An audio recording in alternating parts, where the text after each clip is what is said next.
ህዝቡ ተንኮላቸውን በሚገባ ማወቅ አለበት። ኦሮሞ ከአማራ አጀንዳ የለው፣ የቁማርተኞች ቋንቋ ነው።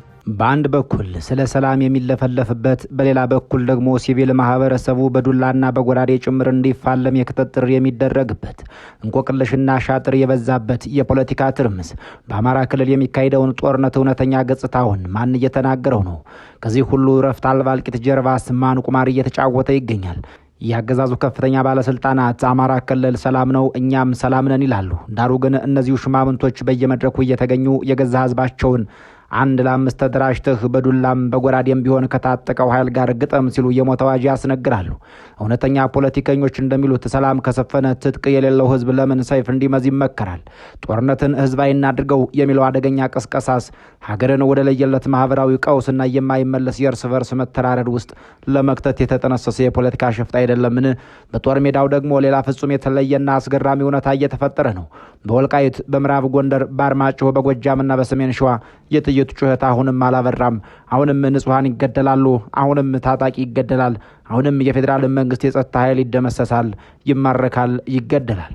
የመንግስት ኃይሎች ከተሞች እናስለቅቃለን ብለው በሚከፍቱት ዘመቻ የፋኖ ኃይሎች መልሰው ከባድ መሳሪያዎቻቸውንና ተሽከርካሪዎቻቸውን መማረካቸውን ይናገራሉ። በየዕለቱ ሞት፣ በየሳምንቱ ውድመት። የጦር አዛዦችና የትጥቅ ትግል መሪዎች የሚናገሩት ደግሞ እርስ በርሱ የሚታለም አንዳንዴም ግራ የሚያጋባ ትርክት ነው። የኮማንደር አየር ወለድ አዛዡ ጀኔራል ሹማ ብደታ የኦሮሞና የአማራ ህዝብ አጀንዳ የለውም፣ ይህ የቁማርተኞች ቁማር ነው ሲሉ ይደመጣሉ። ነገር ግን ህዝብን በብሔር እየከፋፈለ አንዱን ጽንፈኛ ሌላውን ጁንታ እያለ ለሚያዋክብ አገዛዝ ታማኝ ሆነው የድሆች ልጆች የሚያልቁበትን ጦርነት እየመሩ እሳቸውስ ስለ የትኛው የቁማርተኛ አጀንዳ ነው የሚናገሩት? ጀነራሉ ራሳቸውስ የዚህ ትልቅ ቁማር አስፈጻሚ አይደሉምን? ወይስ ጆሮ ለባለቤቱ ባዳ ነው? ይህ በእንዲህ እንዳለ ሌላኛው ያልተጠበቀና አወዛጋቢ የፖለቲካ እርምጃ ከፋኖ ኃይሎች በኩል ብቅ ብሏል። በውጊያው መስክ ከባድ መሳሪያን እንደሚያስገመግሙ የሚናገርላቸው የፋኖ አመራር ዘመነ ካሴ በድንገት ብዕራቸውን አንስተው ለአፍሪካ ህብረት አዲሱ ልዩ ተወካይ ጃካያ ሲኮዌት የዲፕሎማሲ ደብዳቤ ጽፈዋል። ትግላችን ለሁሉም መንገዶች የተዘጋጀ ነው፣ ለቀጠናው ሰላምና መረጋጋት ለመስራትም ዝግጁ ነን የሚል ያልተጠበቀ አካታች የውይይት ጥሪ መንግስት ለህዝቡን ወደ ዱላ ጎራዴ ጦርነት ሲገፋው የትጥቅ ትግል የሚያደርገው ኃይል ደግሞ ስለ ዲፕሎማሲና አህጉራዊ ሰላም ያወራል። እውነት በኢትዮጵያ ሰማይ ስር ምን እየተካሄደ ነው?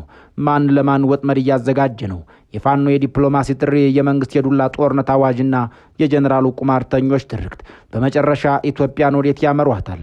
ክቡራን ሆይ፣ ሰላም እንደናፍቆት በራቀባት ወንድም የገዛ ወንድሙን ደም በሚያፈስበት ምድር ዛሬም የጥይት ጩኸት አላባራም። በአማራ ክልል የጀመረውና እነሆ ዓመታትን ያስቆጠረው ግጭት የየዕለቱ ሞት፣ የየሳምንቱ ውድመትና የዘመናትን ቁስል እያበረከተ ዛሬም ቀጥሏል።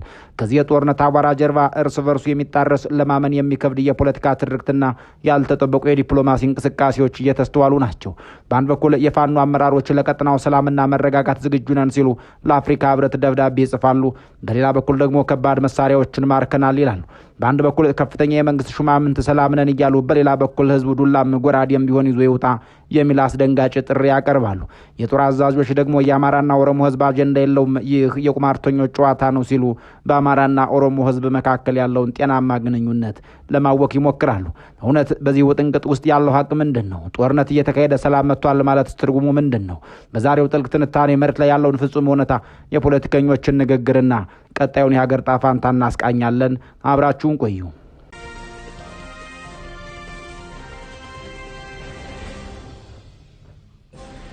ጦርነት ቁጥሮች አይደሉም። ጦርነት የሰው ልጅ ህይወት ፈራርሰው የቀሩ ህልሞችና የወደሙ መሰረተ ልማቶች ናቸው። መረጃዎች እንደሚያመላክቱት በትናንትናው ዕለት ብቻ በወልቃይት ቀጠና ካሉ የተለያዩ አካባቢዎች ወደ ምዕራብ ጎንደር በተለይም ወደ አርማጭሆ አቅጣጫ በተንቀሳቀሱ የመከላከያ ሰራዊቱና በክልሉ የጸጥታ ኃይሎች እንዲሁም በፋኖ ኃይሎች መካከል እጅግ ከባድ ውጊያ ተካሂዷል። ከዳንሻ፣ ሶረቃ፣ ሳንጃና ሌሎችም አካባቢዎች የተሰማራው የመንግስት ኃይል በማዕከላዊ አርማጭሆ የሚገኙ ከተሞችን ለማስለቀቅ የከፈተውን ዘመቻ ተከትሎ አካባቢው የከባድ ጦር መሳሪያዎች መተራመሻ ሆኖ ውሏል። የፋኖ ኃይሎች በበኩላቸው በዚህ ዘመቻ ላይ በወሰዱት የመልስ ምት ከባድ መሳሪያዎችን፣ ተሽከርካሪዎችን፣ የነፍስ ወከፍና የቡድን መሳሪያዎችን ማርከናል ብለዋል። ይህ ውጊያ ግን የጦር መሳሪያዎችን ከመቀባበል ባለፈም እጅግ ከባድ የሆነ ሰብአዊና የንብረት ውድመትን ያስከተለ ነው። ጦርነቱ በጎንደር ብቻ የተገደበ አልነበርም። ወደ ጎጃም ቀጠና ቁጫ አካባቢ እንዲሁም በሰሜን ሸዋ አንኮበር ደረፎ አካባቢ የተፈጸሙ የደፈጣ ጥቃቶች የክልሉን ሁለንተናዊ የጸጥታ ስብራት ፍንትው አድርገው የሚያመላክቱ ናቸው።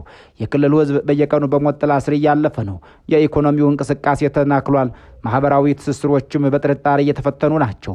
አሁን ከጦር ሜዳ ወጣ ብለን ወደ ቢሮዎችና መድረኮች ስናቀና በከፍተኛ ደረጃ ላይ የሚገኙ የመንግስትና የብልጽግና ፓርቲ አመራሮች የሚያደርጓቸው ንግግሮች መሬት ላይ ካለው እውነታ ጋር ፈጽሞ የሚጣረሱ ሆነው የሚገኙ ናቸው። የቀድሞው የአማራ ክልል ርዕሰ መስተዳድርና የአሁኑ የብልጽግና ከፍተኛ አመራር የሆኑት አቶ አገኘሁ ተሻገርና አቶ ተመስገን ጥሩነህ ከሰሞኑ ወደ ጎንደርና ባህር ዳር አቅንተው ነበር። ይሁን እንጂ ለዚህ ያልተቋረጠ እልቂት ዘላቂ መፍትሄ ከማምጣት ይልቅ አሁንም ሰላም ነን የሚል ትርክትን ሲያስተጋቡ ተደምጠዋል።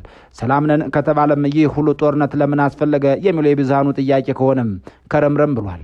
ይባስ ብሎ ደግሞ የክልሉ ባለስልጣናት እያቀረቡት ያለው ጥሪ እጅግ አስደንጋጭና ስነ ልቦናዊ ቀውስን ሊፈጥር የሚችል ሆኖ ተገኝቷል። የክልሉ ሰላምና ጸጥታ ቢሮ ኃላፊ በባህር ዳር እንዲሁም ሌሎች አመራሮች በላሊበላ ህዝቡን ጦርነቱን ህዝባዊ እንዲያደርገው ሲቀሰቅሱ ተደምጠዋል። ጥሪ ይላል፣ ይጮሃል። ሰው ያለውን መሳሪያ ጦርም ምንም ጎራዴ ይዞ ይወጣል። ወደዛ ደረጃ ነው መሄድ ያለብን። ህዝቡ ተመረረ እንጂ አላመረረም፣ ሰይፍ አልመዘዘም። ወደዛ እንዲመጣ መደረግ አለ። ማህበራዊ ቅጣት ሊያሳልፍበት ይችላል። ይሄ በጥቅሜ ላይ መተህብኛል፣ ካሁን በኋላ አንተ ጋር እገጥምሃለሁ ብሎ መግጠም አለ። በዚያ የሚሆነው አስደንጋጭም አስገራሚም አሳዛኝም አናዳጅም ነው። የክልሉ ምክትል ርዕሰ መስተዳድር በተመሳሳይ ህዝቡ 1 ለ5 ተደራጅቶ በዱላም ቢሆን የራሱን ሰላም እንዲጠብቅ ጥሪ አቅርበዋል። በቀበሌው ወይንም በጎጡ ካሉት ሌሎች ሰዎች ጋር 5 ሆኖ የራሱን ሰላም በራሱ ዱላ መጠበቅ ሲችል እዚህ ጋር ነው ፍጹም ሚዛናዊ ሆነን ስንመረምረው የመንግስት አቅጣጫ ምን እንደሆነ መገመት ያዳግታል ለማለት የሚያስገድደው። ህዝቡ መደበኛ ወታደር አይደለም። ህዝቡ በዱላ በጎራዴና በጦር ከታጠቁ ኃይሎች ጋር ግጠም ማለት በህግ አግባብ ጥበቃ ሊደረግለት የሚገባውን ሲቪል ማህበረሰብ የጦርነቱ ቀጥተኛ ሰለባ እንዲሆን መጋበዝ ነው። ማህበራዊ ቀውስ ሊያሳልፍበት ይችላል ተብሎ በመድረክ ላይ በይፋ መነገሩ የፖለቲካው መፍትሄ ምን ያክል እንደተሟጠጠና ግጭቱ አሁንም ካለበት ደረጃ ወደ ለየለት የእርስ በርስ ትርምስ ሊያመራ እንደሚችል የሚያሳይ አደገኛ አመላካች ነው። ይህ በእንዲህ እንዳለ ወታደራዊ መሪዎች ከፖለቲከኞች የተለየ ነገር ግን የራሱ የሆነው ውስብስብነት ያለው ሀሳብ እያንጸባረቁ ናቸው። የኮማንደርና አየር ወለድ አዛዡ ጀነራል ሹማ ብደታ ያደረጉት ንግግር የብዙዎችን ትኩረት የሳበ ነው።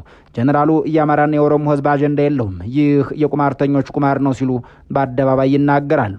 ህዝቡ ተንኮላቸውን በሚገባ ማወቅ አለበት። ኦሮሞ ከአማራ አጀንዳ የለው፣ የቁማርተኞች ቋንቋ ነው። የጀነራሉ ንግግር አንድ ትልቅ እውነትን የያዘ ነው። የኢትዮጵያ ህዝቦች በተለይም አሁን በዋናነት ስማቸው የሚነሳው የአማራና የኦሮሞ ህዝቦች ለዘመናት ክፉና ደጉን አብረው ያሳለፉ የተጋቡና የተዋለዱ ብሎም በጋራ የኖሩ ናቸው። በመካከላቸው ምንም አይነት የጥላቻም ሆነ የጦርነት አጀንዳ ኖሮ አያውቅም። ጀነራሉ ይህንን የቁማርተኞች ጨዋታ ማለታቸው ፖለቲከኞች ስልጣናቸውን ለማቆየት ሲሉ ህዝብን ከህዝብ እያጋጩ መሆኑን በተዘዋዋሪ የሚያጋልጥ ነው። ወይም በአማራ ክልል የሚንቀሳቀሰው ፋኖና በኦሮሚያ ክልል የሚንቀሳቀሰው ሸኔ ጋራ ግንባር ለመፍጠር እያደረጉት ያለውን እንቅስቃሴ ተከትሎ የተነገረ ሊሆን ይችላል። ተቺዎች እዚህ ላይ ትልቅ ጥያቄ ያነሳሉ። ጆሮ ለባለቤቱ ባዳ ነው እንዲሉ ጀነራሉ ይህንን እውነት እየተናገሩት ያሉት፣ በሌላ በኩል ደግሞ ለብልጽግና ሞታለሁ ማለታቸው እንዲሁም አንዱን ማህበረሰብ ጽንፈኛ፣ ሌላውን ጁንታ፣ ቀሪውን ጡት ነካሽና ሽብርተኛ በማለት የህዝብን ስነ ልቦና ለሚከፋፍል አገዛዝ ታማኝ ሆነው ራሳቸው በሚያዙት ጦር የድሆችን ልጆች እንዲያልቁ ማድረጋቸው እንደ ታላቅ ተቃርኖ ይወስዱባቸዋል። ህዝቡ ግን እሳቸው እንዳሉት የጋራ አጀንዳ አለው። ያም አጀንዳ በጎንዮሽ ሊያጋጭ የሚሰራትን በየቀኑ በሰማይም በምድርም የሚያስፈጀውን ማንኛውንም ስርዓት ወይ ከድርጊቱ መታቀብ አለበት አሊያም መቆም አለበት የሚል የጋራ የሰላምና የመኖር ህልውና ጥያቄ ነው። ይህ ሁሉ ጦርነትና የፖለቲካ መካረድ ባለበት በዚህ ወሳኝ ወቅት ከፋኖ አመራሮች አንዱ የሆኑት ዘመነ ካሴ ያደረጉት ንግግር የውጭም ሆነ የሀገር ውስጥ የፖለቲካ ተንታኞችን አስገርሟል። በቅርቡ የአፍሪካ ህብረት በአፍሪካ ቀንድና በቀይ ባህር ቀጠና ያለውን የዲፕሎማሲና የደህንነት ውጥረት ለማርገብ የቀድሞውን የታንዛኒያ ፕሬዝዳንት ጃካያ ሞሪሾ ኢኩዌትን ከፍተኛ ተወካይ አድርጎ ሾሟል። ይህን ተከትሎም የትጥቅ ትግል እየመሩ የሚገኙት ዘመነ ካሴ ለፕሬዝዳንት ኢኩዌት የመልካም ምኞት መግለጫ ደብዳቤ ልከዋል። ይህ ደብዳቤ ዝም ብሎ የተላከ ወረቀት አይደለም። በውስጡ ጥልቅ የፖለቲካ መልእክቶችን ያዘለ ነው። ዘመነ በደብዳቤያቸው ትግላቸው ለሁሉም መንገዶች የተዘጋጀ ነው ሲሉ በዋናነት ግን ለቀጠናው ሰላምና መረጋጋት ለመስራት ዝግጁ መሆናቸውን፣ አካታች ንግግር ማከናወን እንዲሁም ለማህበረሰቡ መብቶች መከበር በትዕግስት እንደሚቆሙ አስታውቀዋል። የፋኖ ኃይሎች ራሳቸውን ከጠመንጃ ተሸካሚነት ባለፈ እንደ አንዱ ፖለቲካዊ ኃይልና የዲፕሎማሲ አካል እያስተዋወቁ ናቸው። ከኛ ጋር መነጋገር ይቻላል፣ የሰላም በር አልዘጋንም የሚል ጠንካራ መልእክት ለዓለም አቀፉ ማህበረሰብ እያስተላለፉ ናቸው። መንግስትም ህዝቡን ወደ ዱላና ጎራዴ ሲጠራ የትጥቅ ትግል የሚያደርጉት አካላት ደግሞ ስለ አፍሪካ ቀንድ ጂኦፖለቲካና ስለ አካታች የሰላም ውይይት ማንሳታቸው በኢትዮጵያ የፖለቲካ መድረክ ላይ አዲስ ታሪክ ምዕራፍ አዲስ የታሪክ ምዕራፍ እየተገለጸ ስለመሆኑ አመላካች ነው። በያላችሁበት ዓለም ሰናይ ጊዜ ተመኝተን በዚሁ እንሰናበታለን።